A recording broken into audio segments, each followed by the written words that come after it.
Hello, my name is Ray Ploski, Field CTO for HashiCorp, and today I'll be speaking a bit about what HashiCorp calls the cloud operating model. For those of you who are not aware of HashiCorp, there's quite a few different projects out there and available as far as open source projects. Everything from defining infrastructure to security to networking to deploying your apps out to running them and connecting them across hybrid or multi-clouds. Some of them you may have heard of are things such as Terraform and Vault, which get millions of downloads per month. But we do focus a lot of our time and attention in this operating model on how customers can increase their delivery of software, the velocity that is. They can mitigate their risks and reduce that, as well as improve their cost efficiencies.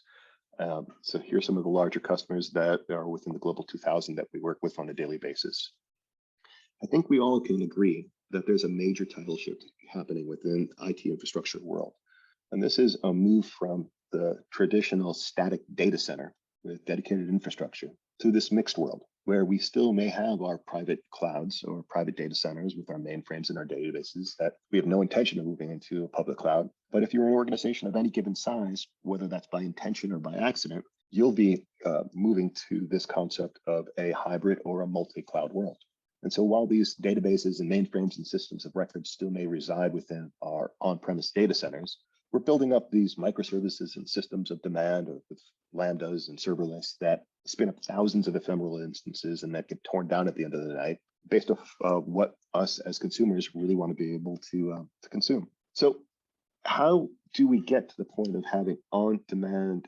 deployments of these systems of engagement on a regular occasion? Well, folks call it Agile, CI/CD, DevOps, but the whole concept is around self-service deployments for our app teams that fit within the parameters defined by our operations teams, our networking teams, and our security teams, and our global risk and compliance and governance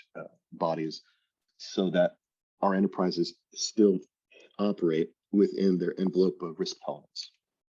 And what makes it even more challenging is the way that we can do this has changed from when we had just physical machines and bare metal and VMs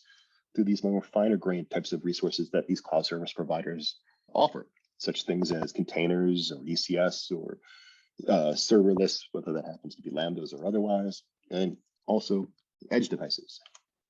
And what happens if these primitives have changed, so are the ways that we actually address some of the solutions that we traditionally have in the static world are significantly different within this dynamic world. So as far as the provisioning layer, instead of having homogeneous dedicated rack and stack machines,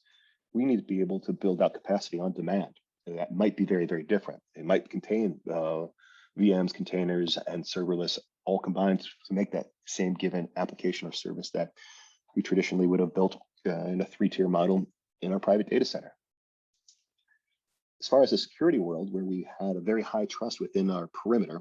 in a castle and moat type of concept where we control the ingress and egress, and based off of our security, based off of IPs and ports, to this world where we don't necessarily own the network, and we really shouldn't trust it necessarily nearly as much as we had in the past. So this low trust world. And instead, when we're building up these ephemeral instances of services or otherwise, we need to move from this IP-based type of concept to an identity-based concept. Otherwise, we have millions and millions and millions of rows within our firewall connectivity issues and the like. Which brings me to the third layer of connectivity.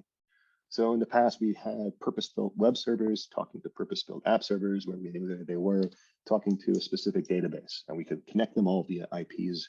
and the like. That doesn't exist anymore, especially with the concepts within software architecture of moving away from monoliths into microservices.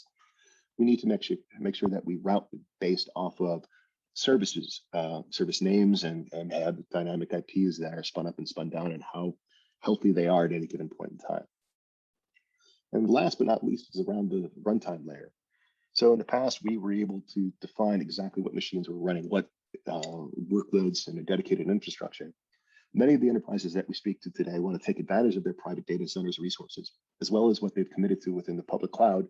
in a way that they can schedule jobs across the entire fleet, regardless of where that might be. And if we take a look at the industry, we'll see that AWS, Azure, and GCP all have ways to be able to address the provisioning problem, the security problem, the networking problem, and even the runtime problem. But the challenge is for you is that you'll probably need to learn and pick up 2 or 3 of these given stacks and take on the organizational and cognitive load complexities of the fact that these don't all match up. Their models don't match up, their workflows don't match up. It makes it very, very challenging and much more expensive and much more prevalent or common that you may run into challenges or configuration errors. HashiCorp provides ways that it has consistent workflow across all of these given types of deployments, whether that's AWS, GCP, Azure, Kubernetes, vSphere, F5, Datadog, and many, many more, in ways that make it clean, consistent, whether you're talking about provisioning infrastructure, securing your enterprise, being able to connect your enterprise together, or be able to orchestrate the runtimes of those given jobs at any point in time. So Terraform is one of our popular projects and enterprise products that provides a way for you to define your infrastructure in a declarative format, or as infrastructure as code, as templates, with over hundreds of providers out there for cloud or private data centers or software as a service, to make sure that you can call those APIs to provision out the given systems, have audit trails of who actually called these given APIs or ran that job, and provide policies around it so that you can maintain your risk profile or governance or compliance issues that you may have. Vault provides a way for us to be able to broker a client's identity, whether that happens to be within Azure Active Directory, an LDAP store, an AWS IAM, and map them together to a unified identity, whether that's a human or a given service, and then store secrets regardless of what type of deployment it is, whether that's on-prem or in any of the given cloud providers. It also provides additional use cases around data encryption to make sure that your data is secure, both in transit and as rest, as well as ways so that you can secure workloads and data across traditional systems or cost-based apps with format preserving encryption is what we call advanced data protection. Consul addresses the network automation challenge. So Consul allows us to be able to push the identity of a given service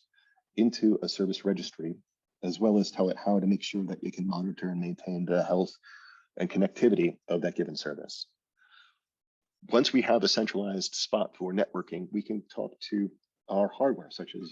F5's Big IP and many of the other hardware providers, to be able to route traffic to it appropriately and automatically. And then the evolution of this turns into being able to have services to connect to one another via sidecar proxies so that your application code can maintain just business logic and not the complexity of networking, but have these services talk to each other over even the most hostile networks via mutual TLS. And then as far as the runtime layer, Nomad provides a way for application automation. So it allows us to be able to orchestrate containers or legacy apps, whether they happen to be jar files or .NET batch jobs, and provide an interface for our data scientists or quants or whoever may be using these given jobs to be able to submit them in a clean and consistent format, but have our operators be able to enforce policies, take machines in and out of the distributed compute fleet to upgrade them or patch them or whatever else. So a clean way for both the developers to have a self-service motion, as well as for operations to have a way that they have a centralized governance or control plan. Typically, we see 3 major milestones with people adopting this cloud operating model. One is to establish the basics of the fundamentals of working within the cloud. And that includes defining infrastructure as code, being able to consistently and centrally manage your secrets and be able to rotate those, and defining a way that you can register services, whether they happen to be within containers, Kubernetes, or on-prem in a consistent format.